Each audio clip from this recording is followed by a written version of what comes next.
रत्नागिरी जिल्ह्याची आज सकाळ सुरू झाली ती एका दुःखद बातमीने।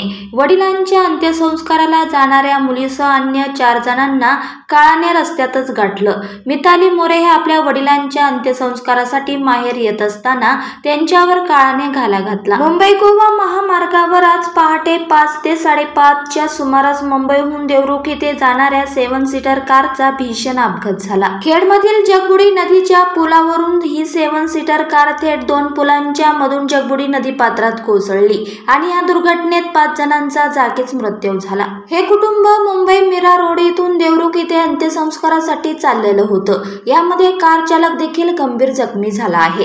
घटनेची माहिती समजताच नागरिकांनी घटनास्थळी धाव घेतली। पोलीसही लगेच दाखल झाले। माजी नगराध्यक्ष वैभव खेडेकर हे देखील तातडीने घटनास्थळी दाखल झाले आणि बचाव कार्य सुरू झालं। या अपघातामध्ये मेघा परमेश पराडकर, सौरभ परमेश पराडकर, मिताली विवेक मोरे, निहार विवेक मोरे, श्रेयस राजेंद्र सावंत ह्या 5 जणांचा दुर्दैवरित्या मृत्यू झाला आहे।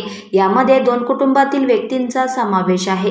हे कुटुंब देवरुख येथे अंत्यविधीसाठी निघालं होतं। त्यावेळेला निष्ठुर नियतीने डाव साधला। या अपघातात गंभीर जखमी झालेले परमेश पराडकर यांना रत्नागिरी जिल्हा शासकीय रुग्णालयात हलवण्यात आलं आहे, तर विवेक मोरे हे गंभीररित्या जखमी झाले आहे। त्यांनाही खेड येथून पुढील उपचाराकरता हलवण्यात आलं आहे।